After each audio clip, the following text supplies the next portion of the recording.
Whereas Canada is founded upon the supremacy of God and the rule of law, the Canadian Charter of Rights and Freedoms guarantees the rights and freedoms set out in it, subject only to such reasonable limits prescribed by law as can be demonstrably justified in a free and democratic society. Everyone has the following fundamental freedoms: freedom of conscience and religion, freedom of thought, belief, opinion, and expression, including freedom of the press and other media of communication, freedom of peaceful assembly, and freedom of association. Every citizen of Canada has the right to vote in an election of members of the House of Commons or of a legislative assembly and to be qualified for membership therein. No House of Commons and no legislative assembly shall continue for longer than 5 years from the date fixed for the return of the writs at a general election of its members. In time of real or apprehended war, invasion, or insurrection, a House of Commons may be continued by Parliament and a legislative assembly may be continued by the legislature beyond 5 years if such continuation is not opposed by the votes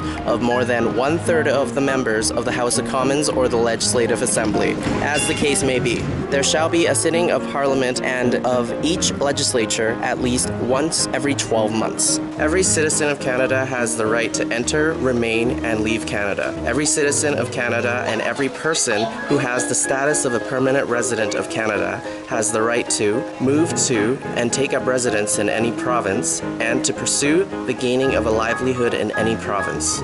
The rights specified in the subsection are subject to any laws or practices of general application in force in a province other than those that discriminate among persons primarily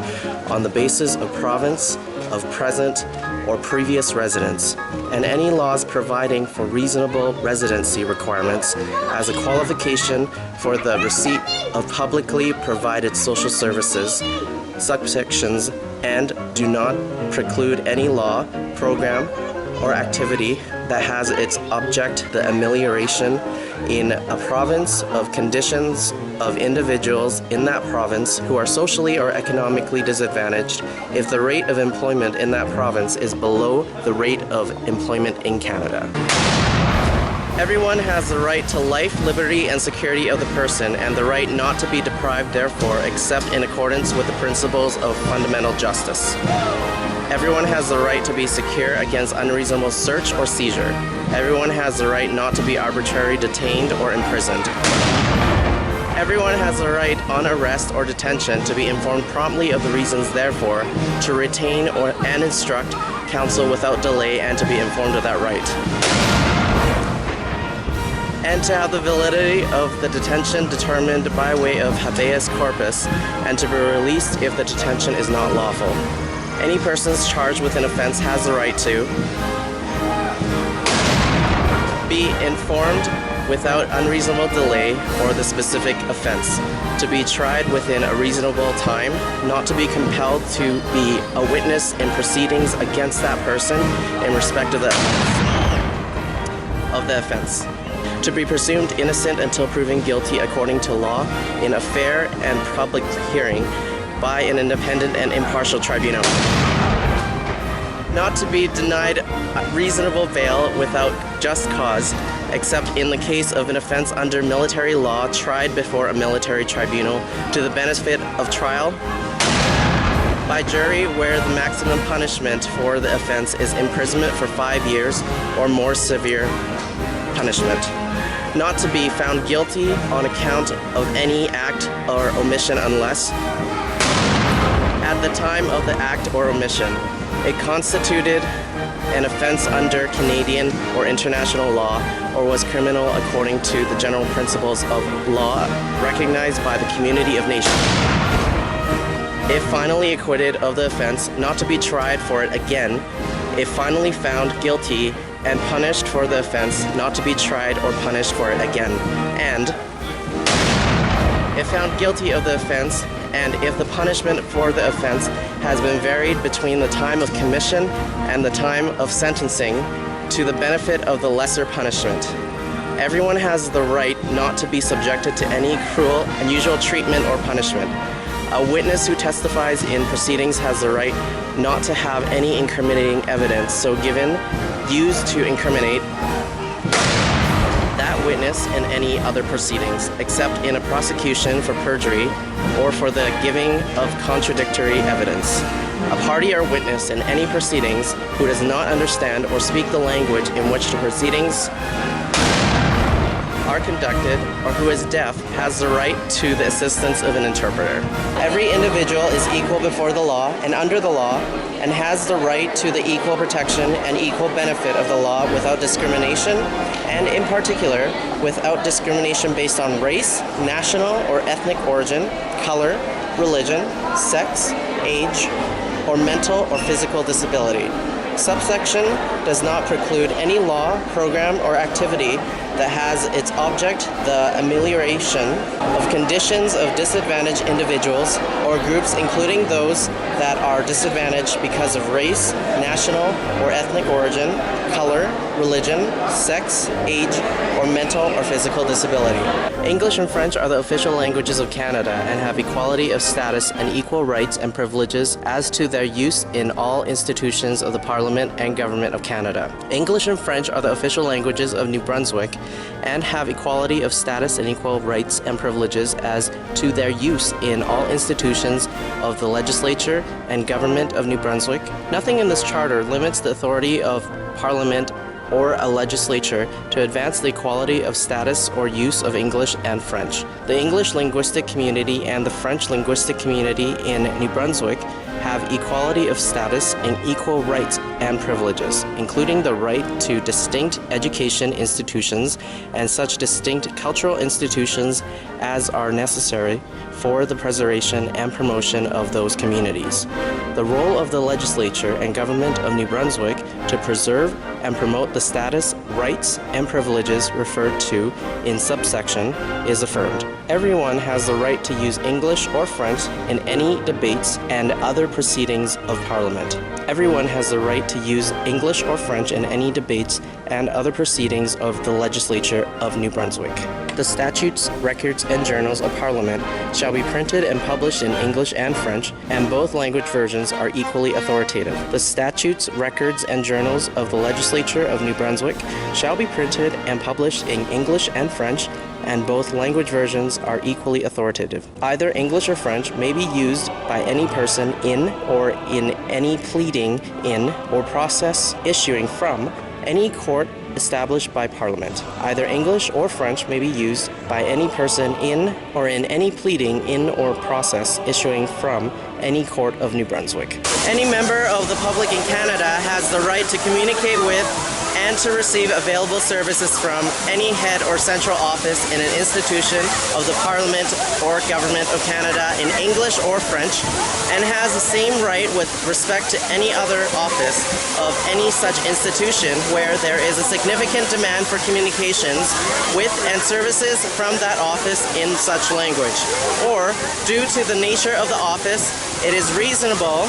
that communications with and services from the office be available in both English and French. Any member of the public in New Brunswick has the right to communicate with and to receive available services from any office of an institution of the legislature or government of New Brunswick in English or French. Nothing in sections 16 to 20 abrogates or derogates from any right, privileges, or obligation with respect to the English and French languages, or either of them,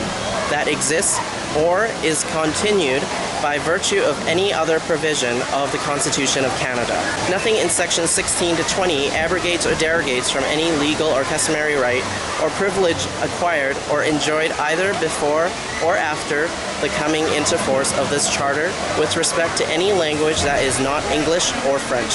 Citizens of Canada whose first language learned and still understood is that of English or French linguistic minority population of the province in which they reside, or who have received their primary school instruction in Canada in English or French and reside in a province where the language in which they receive that instruction is the language of the English or French linguistic minority population of the province have the right to have their children receive primary and secondary school instruction in that language in that province. Citizens of Canada of whom any child has received or is receiving primary or secondary instruction in English or French in Canada have the right to have all their children receive primary and secondary school instruction in the same language. The right of citizens of Canada under subsections 1 and 2 to have their children receive primary and secondary school instruction in the language of the English or French linguistic minority population of a province applies wherever in the province the number of children of citizens who have such a right is sufficient to warrant the provision to them out of public funds of minority language instruction, and includes where the number of those children so warrants the right to have them receive that instruction in minority language educational facilities provided out of public funds. Anyone whose rights or freedoms as guaranteed by this charter have been infringed or denied may apply to a court of competent jurisdiction to obtain such remedy as the court considers appropriate and just in the circumstances. Where, in proceedings under subsection, a court concludes that evidence was obtained in a manner that infringed or denied any rights or freedoms guaranteed by this charter, the evidence shall be excluded if it is established that, having regard to all the circumstances, the admission of it in the proceedings would bring the administration of justice into disrepute. The guarantee of this charter of certain rights and freedoms shall not be construed so as to abrogate or derogate from any Aboriginal treaty or other rights or freedoms that pertain to the Aboriginal peoples of Canada, including any rights or freedoms that have been recognized by the Royal Proclamation of October 7, 1763, and any rights or freedoms that now exist by way of land claims, agreements, or may be so acquired. The guarantee of this charter of certain rights and freedoms shall not be construed as denying the existence of any other rights or freedoms that exist in Canada. The Charter shall be interpreted in a manner consistent with the preservation and enhancement of the multicultural heritage of Canadians. Notwithstanding anything in this Charter, the rights and freedoms referred to in it are guaranteed equally to male and female persons. Nothing in this Charter abrogates or derogates from any rights or privileges guaranteed by or under the Constitution of Canada in respect to denominational, separate, or dissentient schools. A reference in this charter to a province or a legislative assembly or legislature of a province shall be deemed to include a reference to the Yukon Territory and the Northwest Territories, or to the appropriate legislative authority thereof, as the case may be. Nothing in this charter extends the legislative powers of any body or authority. This charter applies to the Parliament and Government of Canada in respect to all matters within the authority of Parliament, including all matters relating to the Yukon Territory and Northwest Territories, and to the legislature and government of each province in respect to all matters within the authority of the legislature of each province. Notwithstanding subsection 1, section 15 shall not have effect until 3 years after this section comes into force. Parliament or the legislature of a province may expressly declare in an act of Parliament or of the legislature, as the case may be, that the act or a provision thereof shall operate notwithstanding a provision included in section 2 or section 7 to 15 of this charter. An act or a provision of an act in respect of which a declaration made under this section is in effect shall have such operation as it would have but for the provision of this charter referred to in the declaration. A declaration made under subsection 1 shall cease to have effect 5 years after it comes into force or on such earlier date as may be specified in the declaration. Parliament or a legislature of a province may reenact a declaration made under subsection 1. Subsection 3 applies in respect to a reenactment made under subsection 4. This part may be cited as the Canadian Charter of Rights and Freedoms. We must now establish the basic principle, the basic values and beliefs which hold us together as Canadians, so that beyond our regional loyalties, there is a way of life and a system of values which makes us proud of the country that has given us freedom and such immeasurable joy.